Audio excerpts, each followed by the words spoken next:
Today we will discuss about the mass spectrum. A mass spectrum is a plot of relative abundance of each cation versus mass to charge ratio. This is a mass spectrum. If you can see, these are mass to charge ratio. On x-axis there is mass to charge ratio, and on y-axis relative abundance. That means each particular cation is sorted according to mass to charge ratio, and the peak height is related to their relative abundance, that how much quantity each particular fragment ion is present in specific mass to charge ratio. In the first, here this is a molecular ion peak, which means the whole molecule with a positive charge. That means single electron is removed from the whole molecule structure where the positive charge is present, and the positive charge is present over the whole structure, and radical cation is generated by removing a single electron from the structure. After that, this is the base peak. Base peak is that peak which have a higher abundance. That means that particular fragment which have highest relative abundance will be called as base peak. सबसे पहले हमारे पास क्या है, हमारे पास molecular ion peak है, जिसमें आपके पास पूरा कंप्लीट मॉलिक्यूलर स्ट्रक्चर में से सिंगल इलेक्ट्रॉन सिर्फ रिमूव हुआ होता है, और उस मॉलिक्यूलर स्ट्रक्चर पे पॉजिटिव चार्ज जनरेट हुआ होता है. पॉजिटिव चार्ज जनरेट होने की वजह से उसको रेडिकल कैटाइन हम कहते हैं, और उसकी आपकी एक्सट्रीम राइट पे जो पीक होती है किसी भी मास स्पेक्ट्रम में, एक्सट्रीम राइट पर जो पीक होती है वो मॉलिक्यूलर आयन पीक होती है with the highest mass to charge ratio. In this spectrum, highest mass to charge ratio is 153.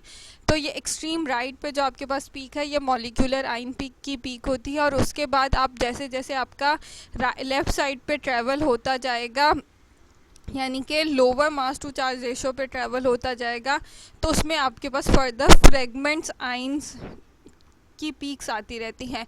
जो मेन मॉलिक्यूलर आयन की पीक होती है उसके बाद वो फर्दर डिसोसिएट होता है into different fragments that also called as daughter molecules और daughter radical cations, and in all those fragments which have a highest abundance will be called as base peak. इन जितने भी फ्रेगमेंट्स में से जिसकी सबसे ज़्यादा कंसंट्रेशन होती है वो बेस पीक कहलाता है. जैसे कि this particular mass to charge ratio having 124 peak, यानी कि जिस फ्रेगमेंट का मास टू चार्ज रेशियो 124 का था उसकी रिलेटिव अबंडेंस सबसे ज़्यादा थी, तो इसलिए इसको बेस पीक कहते हैं. और एक्सट्रीम राइट पे जो आपकी पीक होती है उसको मॉलिक्यूलर आयन पीक कहते हैं.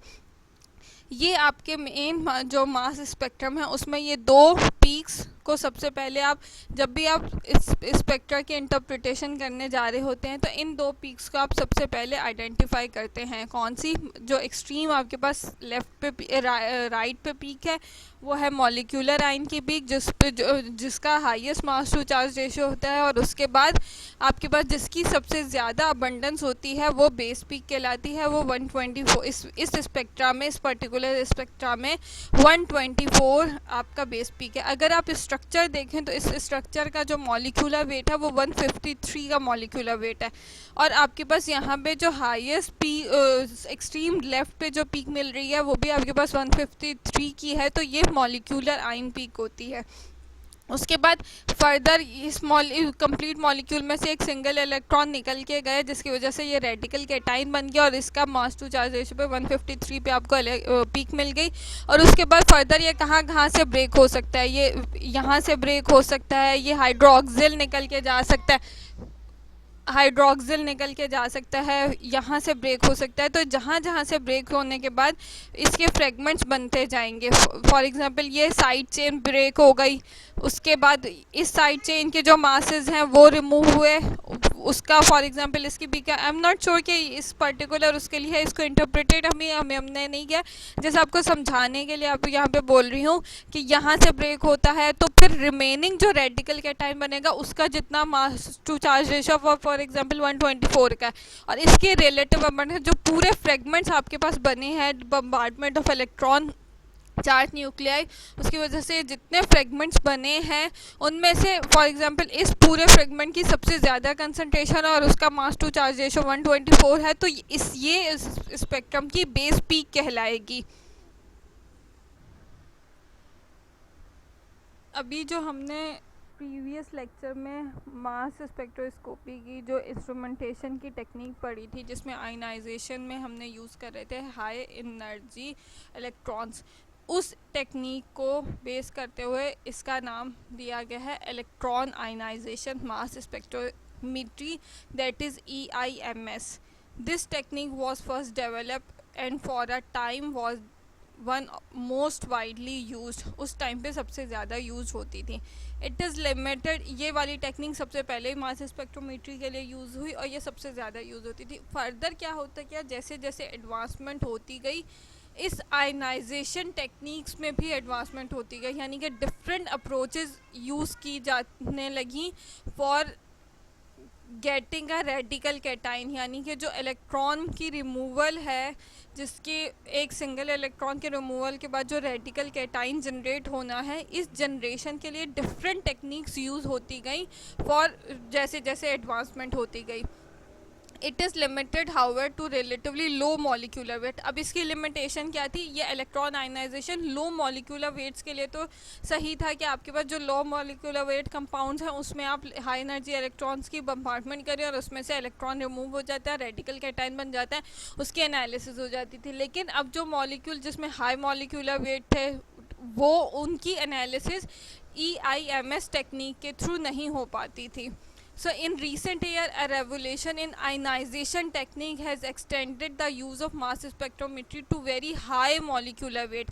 क्या हुई कि इस आयनाइजेशन टेक्निक में एडवांसमेंट होने की वजह से जो हाई मॉलिक्यूलर वेट के कंपाउंड्स हैं उनकी भी एनालिसिस मास स्पेक्ट्रोमेट्री से परफॉर्म की जाने लगी, and other than that can not be vaporise directly. तो क्या हो रहा था कि वरना क्या पहले वो वेपराइज डायरेक्टली नहीं किए जा रहे, क्योंकि क्या होता था इलेक्ट्रॉन आयनाइजेशन में कि उसमें इंसर्ट करते थे और वो वेपराइज हो जाता था और उसका इलेक्ट्रॉन रिमूवल हो जाता था। Among the new technique is fast atom bombardment, that is called fab.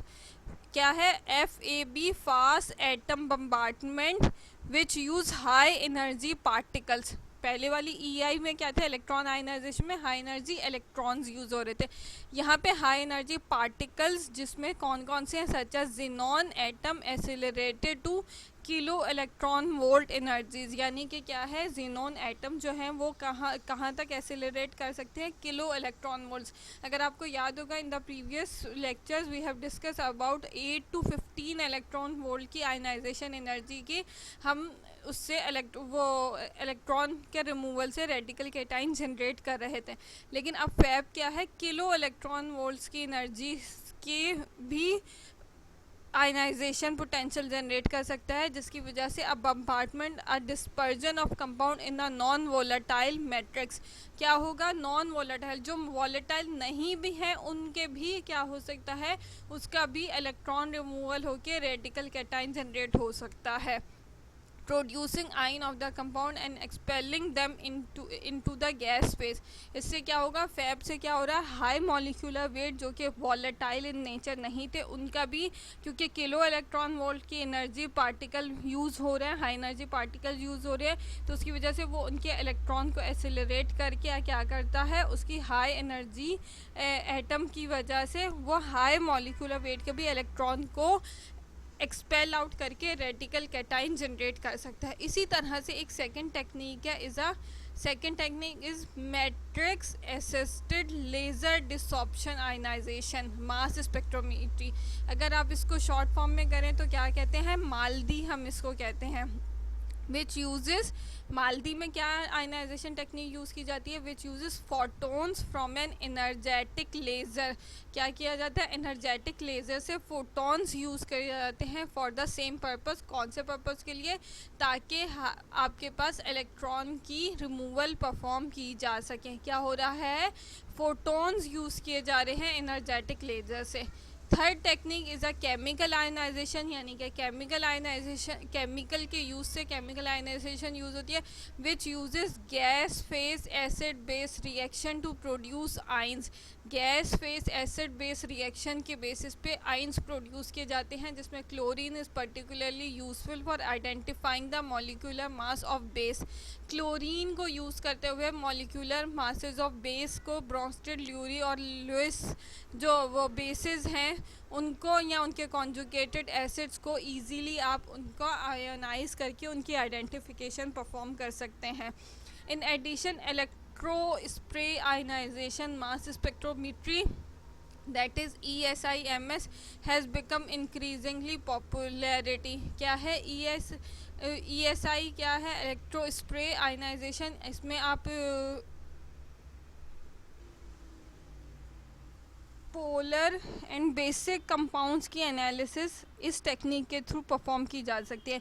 In ESIMS a solution of analyte is introduced directly, for example from a liquid chromatography, यानी कि लिक्विड क्रोमेटोग्राफी से जो sample separate हो के मिल रहे हैं वो directly insert किए जाते हैं आयनाइजेशन चैम्बर में through a charge capillary. Charge capillary में into a high vacuum chamber. After entry into the vacuum chamber the analyte exist in small charge droplet that rapidly evaporate due to vacuum। Analyte क्या होता है? Small charge, क्योंकि आप charge capillary के through उसमें insert कर रहे हैं तो वो चार्ज वो है हाई वैक्यूम होने की वजह से वो इजीली वेपराइज हो जाता है, leaving the charge concentrated on the analyte molecule. आपके पास क्या हो जाता है? चार्ज कंसनट्रेटेड एनालाइट मॉलिक्यूल में जाता है। The mass to charge ratio of charge molecules are then determined. उसके बाद आप मास टू चार्ज रेशो इसमें आप एनालाइजर में होते वो डिटरमाइन हो जाते हैं। ये सारी आपके पास टाइम टू टाइम एडवांसमेंट होती गई अकॉर्डिंग टू द नीड के कौन कौन से कंपाउंड की एनालिसिस हमें रिक्वायर्ड थी। अगर मैंने इन सब चीज़ों को समराइज़ किया हुआ है इस स्लाइड में, क्या है?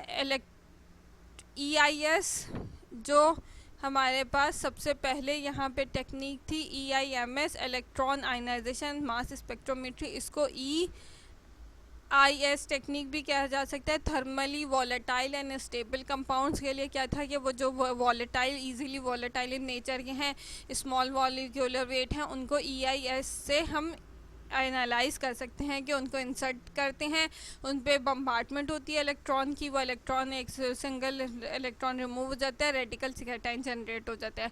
इसी तरह से केमिकल आयनाइजेशन जो है वो भी थर्मली वोलेटाइल सब्सटेंस के लिए यूज़ होता है 500 मॉलिक्यूलर वेट्स के लिए। ESI जो हमने अभी पढ़ा है, जो इलेक्ट्रो स्प्रे आयनाइजेशन है, वो पोलर एंड बेसिक कंपाउंड्स के लिए यूज़ होता है, जिसमें high molecular weight that is 7000 molecular weight तक के लिए यूज़ होता है। फैब जो है फास्ट एटॉमिक बम्बार्टमेंट पेप्टाइड्स के लिए यूज़ होता है और ये भी हैवी मॉलिक्यूलर वेट के लिए यूज़ होता है। FIF फील्ड आयनाइजेशन, ये थर्मली वॉलेटाइल सब्सटेंस के लिए जो कि high molecular weight that is 1000 molecular weight के उसको यूज़ होता है। देन माल्दी है जो मैट्रिक असिस्टेड हमने पढ़ा था, उसमें आपके पास लार्ज बायोमॉलिक्यूल्स से एनालाइज हो रहे होते हैं, क्योंकि उसमें आपके पास हाई एनर्जी के फोटॉन से आपके पास आयनाइजेशन हो रही होती है, तो आपके पास एक्सट्रीमली हाई मॉलिक्यूलर वेट, क्योंकि लार्ज बायोमॉलिक्यूलर वेट्स के बहुत ज़्यादा मॉलिक्यूलर वेट होता है, तो उनको आप माल्दी से एनालाइज करते हैं। देन प्लाज्मा डिसॉर्प्शन है जिसमें न्यूट्रल कंपाउंड्स की एनालिसिस होती है। देन LD है आपके पास जो क्या है लेज़र डिसॉर्प्शन, वो एलिमेंटल एनालिसिस के लिए लो मॉलिक्यूलर वेट्स के लिए एनालाइज किए जाते हैं। ये डिफरेंट आयनाइजेशन की टेक्निक्स हैं जो कि टाइम टू टाइम इनमें एडवांसमेंट होती गई अकॉर्डिंग टू देयर नीड्स के जिस तरह के। अब क्या है कि आपके पास मैक्सिमम नंबर ऑफ मैक्सिमम क्या एक तरह से 100% कंपाउंड्स ईजीली आपके पास एनालाइज किए जा सकते हैं मास स्पेक्ट्रोमेट्री के depending upon the these ionization technique. इनकी सिलेक्शन से आपके पास आप उनकी मास स्पेक्ट्रोमेट्री परफॉर्म कर सकते हैं। फिर हम आ जाते हैं features of mass spectrum. Features of mass spectrum क्या है कि मास स्पेक्ट्रम को समझने के लिए we need to understand the relationship between mass spectra and resolution. Resolution क्या होती है, आपके पास कितने क्लियरली आपका मास स्पेक्ट्रोमेट्री एक कंपाउंड फ्रेगमेंट से दूसरे फ्रेगमेंट में डिफ्रेंशिएट करके उनको अलग अलग peak mass to charge ratio पे अलग अलग शो करता है। तो इसमें हमारे पास रेजोल्यूशन को अगर देखें, यहाँ पे क्या है, in mass spectrometry a measure of how well a mass spectrometer separate ions of different masses, यानी कि कितना अच्छा वो डिफरेंट मासेस को सेपरेट कर सकता है। जो आइंस बने हैं, फ्रेगमेंट्स बने हैं, मॉलिक्यूलर आइन बना है और उसके बाद डिफरेंट फर्दर फ्रेगमेंट्स बने हैं, उनमें कितनी अच्छी सेपरेशन की जा सकती है, आपका मास स्पेक्ट्रोमेट्री उसमें सेपरेशन करता है, ये रेजोल्यूशन है। रेजोल्यूशन में हमारे पास दो टाइप्स हैं मास स्पेक्ट्रोमेट्री की, एक है लो रेजोल्यूशन मास स्पेक्ट्रोमेट्री, एक है high resolution mass spectrometry. Low resolution जो मास स्पेक्ट्रोमेट्री है वो डिफरेंशिएट सेपरेट करता है among the one molecular AMU mass, atomic molecular unit जो है AMU, उसमें फॉर एग्जांपल एक फ्रैगमेंट का मास टू चार्ज रेशो है 57 और दूसरे फ्रैगमेंट का मास टू चार्ज रेशो है 58, तो आप उसमें इजीली हम उसको रेजोल्यूट करके दो अलग अलग पीक मिल जाती हैं। लेकिन अगर एक मॉलिक्यूलर उसका है 15.4 और दूसरे का है 15.5, तो वो इससे नहीं होगा, उन दोनों फ्रेगमेंट्स की एक ही जगह पे पीक दे रहा होगा low resolution mass spectrometry. But in other case high resolution mass spectrometry, उसमें सेपरेशन होती है 0.0001 AMU की, यानी कि अगर एक कंपाउंड है उसका है 14.0037 और दूसरे का है 14.0071, तो वो उन दोनों की अलग अलग पीक्स देगा। ऑल्दो कि उनका दोनों का मॉलिक्यूलर वेट बहुत हद तक सेम है, लेकिन उन दोनों की अलग अलग पीक देगा। जैसे कि अगर आप ये देखें, ये दो एक मॉलिक्यूलर फॉर्मूले हैं जिसमें आपके पास है C3H8O जिसका नॉमिनल मास है, अगर इसको होल करके कैलकुलेट करें तो 60 नॉमिनल मास है, और दूसरा मॉलिक्यूलर वेट है C2H4O2, इसका भी नॉमिनल मास 60 है। अगर आप लो रेजोल्यूशन से ऐड करेंगे तो इन दोनों मॉलिक्यूलर फार्मूला पे सेम जगह पीक आएगी, लेकिन अगर high resolution mass spectrometry perform करते हैं तो दोनों अलग अलग रेजोलेट होकर आ जाएंगे, अलग अलग पीक मिलेगी। क्योंकि अगर प्रिसाइज मास देखें तो इसका है 60.05754 और दूसरे का है 60.02112। तो इस तरह से इन दोनों की सेपरेट अलग अलग पीक आपको मिल जाएगी, कब, जब आप high resolution mass spectrometry perform करते हैं। लेकिन अगर आप low resolution mass spectrometry perform करते हैं तो फिर आपको इन दोनों की अलग अलग पीक्स नहीं मिलेंगी। रेजोल्यूशन क्या है, सेपरेशन ऑफ टू एलिमेंट्स की पीक, यानी कि जो दो फ्रेगमेंट्स बने हैं उनकी पीक अलग अलग आपको रेजोल्यूट होकर इस मास स्पेक्ट्रा पे मिले। अब लो रेजोल्यूशन होगी तो जैसे ये एग्जांपल है, इसमें सिंगल पीक मिलेगी, और अगर हाई रेजोल्यूशन होगी तो इन दोनों की अलग अलग इंडिविजुअल पीक्स मिलेंगी। ये रेजोल्यूशन है मास स्पेक्ट्रम का, जो कि आपका फीचर है मास रेजोल्यूशन का एस्पेक्ट है इन अ मास स्पेक्ट्रम। सेकेंड आपके पास एस्पेक्ट आता है मास स्पेक्ट्रम में द प्रेजेंस ऑफ आइसोटोप्स। आपको पता है आइसोटोप्स क्या होते हैं, जिसमें आपके पास सेम एटॉमिक नंबर होता है बट डिफरेंट एटॉमिक मासेस होते हैं due to different number of proton in the nucleus, different number of neutron in the nucleus. आपके पास डिफरेंट आइसोटोप्स जनरेट होते हैं सेम कंपाउंड के। In the mass spectrum of dopamine, example figure है 14.2, the molecular ion peak appears at 153 mass to charge ratio. If you look more closely at this mass spectrum, you can see a small peak at 154 mass to charge ratio from an ion 1 AMU heavier than the molecular ion of dopamine। यानी कि dopamine का ये जो spectrum की बात करें हैं figure 14.2, अगर हम ये देखें, ये आपके पास है अगर इसको हम थोड़ा जूम करके मैं आपको इसको दिखाऊं, तो ये मॉलिक्यूल पे 153 के आगे 154 पे एक स्मॉल पीक मिल रही है हमारे पास। किसकी वजह से? आइसोटोप, कोई एक इस स्ट्रक्चर में आइसोटोप प्रेजेंट है, उसकी मॉलिक्यूलर आयन पीक ये 154 पर मिल रही है।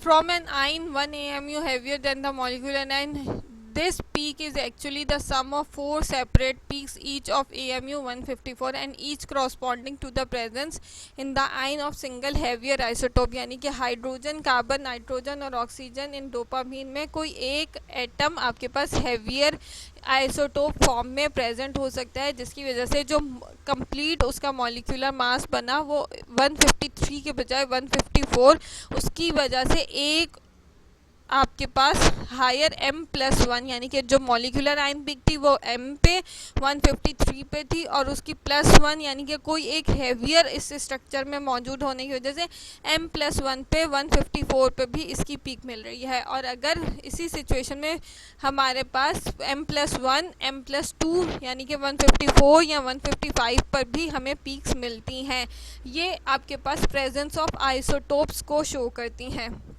Virtually all elements common to organic compound including hydrogen, carbon, nitrogen, oxygen, sulfur, chlorine and bromine are mixture of isotopes। क्या होते हैं कि नेचर में नेचुरली ये आइसोटोप्स में प्रेजेंट होते हैं। Exception are fluorine, phosphorus and iodine which occur in nature exclusively as fluorine 19, phosphorus 31 and iodine 127।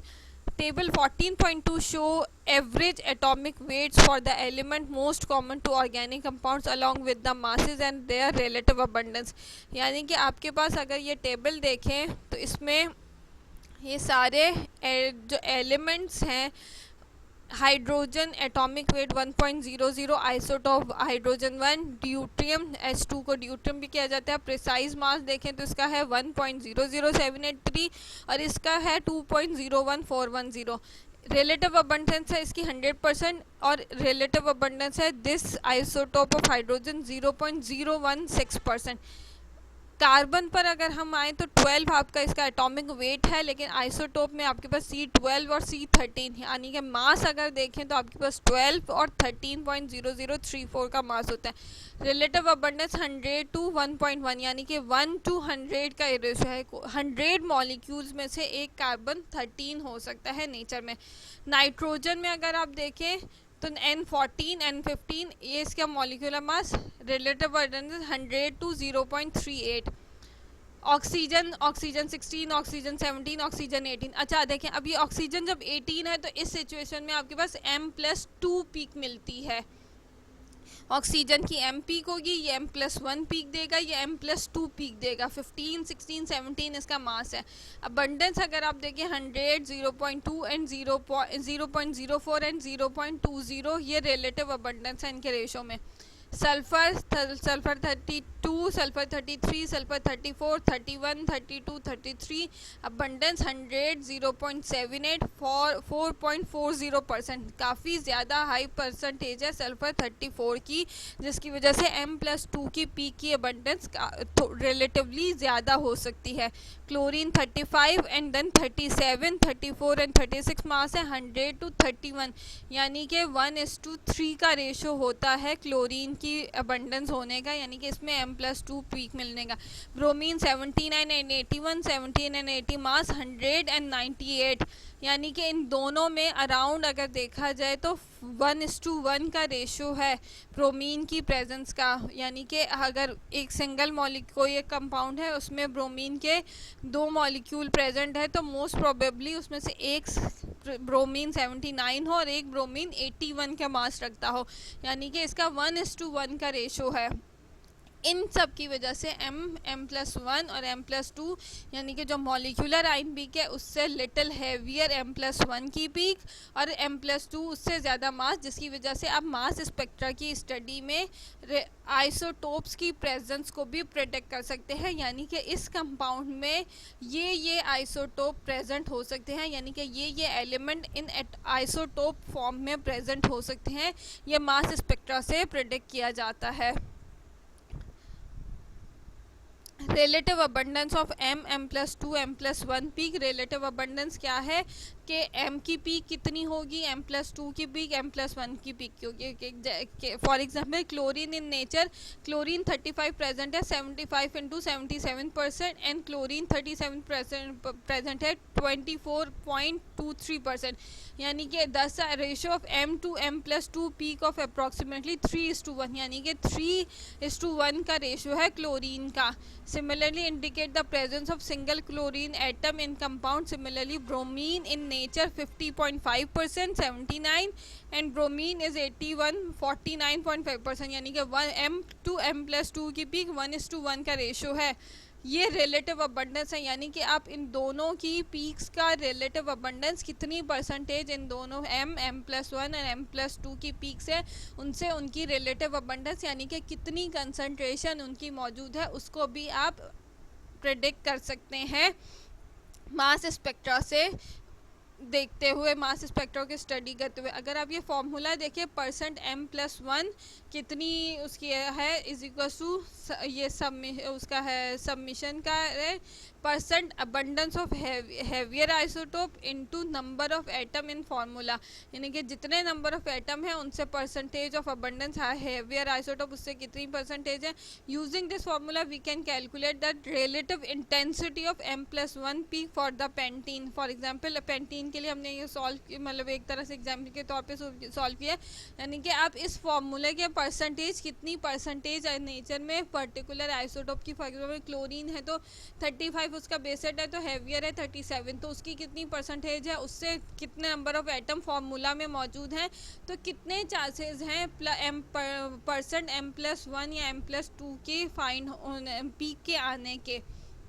ये आपके पास क्या है मास स्पेक्ट्रम के फीचर्स हैं। सबसे पहले हमारे पास था रेजोल्यूशन, देन हमारे पास था प्रेजेंस ऑफ आइसोटोप्स, जो कि आप M+1 और M+2 की पीक्स को देखते हुए आइसोटोप्स को प्रेडिक्ट कर सकते हैं कि इस पर्टिकुलर कंपाउंड में आइसोटोप एलिमेंट मौजूद हो सकते हैं, एंड देन उनकी रिलेटिव अबंडेंस को भी कैलकुलेट कर सकते हैं कि कितने परसेंट आपके पास आइसोटोप एलिमेंट मौजूद हैं इन दैट पर्टिकुलर स्ट्रक्चर। ये आपके पास कुछ मास स्पेक्ट्रम है जो कि क्लोरोईथेन का मास स्पेक्ट्रम है। मॉलिक्यूलर वेट है इसका 64 से ये आपके पास मॉलिक्यूलर आयन पीक है। 66 पे आपको एक और पीक मिल रही है जो कि शो कर रही है, इसका मतलब है क्लोरीन इसमें जो प्रेजेंट है वो इंस्टेड ऑफ 37 क्लोरीन प्रेजेंट होगा, जिसकी वजह से M+2 की पीक मिल रही है हमारे पास यहाँ पे। मास स्पेक्ट्रम ऑफ 1 ब्रोमोप्रोपेन, इसमें आपके पास मॉलिक्यूलर वेट है 122 का, 122 पे मॉलिक्यूलर आयन पीक मिल रही है, लेकिन आपको 124 पे भी उतनी ही हाइट की पीक मिल रही है। अच्छा देखें क्लोरीन की जो है हाइट रिलेटिव अबंडेंस की, क्योंकि आपके पास क्लोरीन 3:1 का रेशो था तो इसकी पीक की हाइट और इसकी पीक की हाइट कम है, लेकिन यहाँ पे ब्रोमीन का 1:1 का रेशो है तो अराउंड दोनों की पीक सिमिलर हाइट की हैं 122 पे और 124 पे। हैवियर आइसोटोप ब्रोमीन के प्रेजेंस होने की वजह से आपको उसकी हैवियर आइसोटोप पे पीक भी मिलती है। In their ratio 3:1 and 1:1 respectively are very distinguished and allow almost immediate identification of monochloro and monobromo compound, यानी कि इन दोनों की वजह से ईजीली आप 1:3 का और 1:1 के वजह से ईजीली आप प्रेडिक्ट कर सकते हैं कि आपके पास इसमें ब्रोमीन कौन सा है। आपके पास ब्रोमीन 81 है, क्लोरीन 37 इन आइसोटोपिक फॉर्म में प्रेजेंट है। देन हमारे पास फोर्थ फीचर है स्पेक्ट्रम का, फ्रेगमेंटेशन ऑफ मॉलिक्यूलर आइन, यानी कि मॉलिक्यूलर आइन जो कंप्लीट मॉलिक्यूल था वो रेडिकल कैटाइन था, single charge positive charge with odd number of electron, वहाँ से further radical daughter cation not detected by mass spectrometry. इसमें क्या हो रहे होते हैं, ये रेडिकल्स जो बन रहे होते हैं ये नहीं डिटेक्ट हो रहे होते, कैटाइन्स हमारे पास डिटेक्ट हो रहे होते हैं।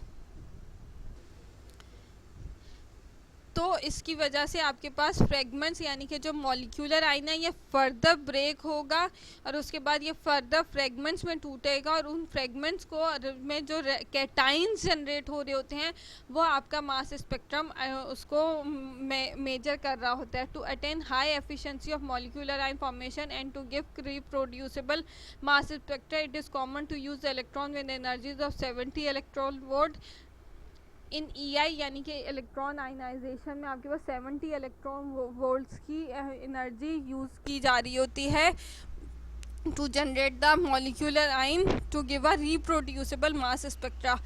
This energy is sufficient not only to dislodge one or more electron from a molecule but also to cause extensive fragmentation. अब क्या है, जब आपने याद होगा हमने प्रीवियसली पढ़ा था आयनाइजेशन पोटेंशियल में कि सिंगल इलेक्ट्रॉन के लिए तो 8 to 15 इलेक्ट्रॉन वोल्ट की थी, लेकिन 70 इलेक्ट्रॉन वोल्ट क्या हो रहा था, इससे सिंगल इलेक्ट्रॉन भी निकल के चला जाएगा और उसके बाद फर्दर जो एक्सटेंसिव फ्रेगमेंटेशन होनी है यानी कि फर्दर उसने जितना टूटना है वो भी पूरा आपका इलेक्ट्रॉन जो मॉलिक्यूल है वो सारे फ्रेगमेंट्स में टूटकर एक्सटेंसिव फ्रेगमेंटेशन होगी और वो सारे एक्सेस बॉन्ड डिसोसिएशन इंथैल्पीज को सबको ऑर्गेनिक मॉलिक्यूल में तोड़ के सारे फ्रेगमेंट्स क्या होंगे वो आपके पास मास टू चार्ज रेशो के अकॉर्डिंगली मास स्पेक्ट्रम में डिटेक्ट होते हैं।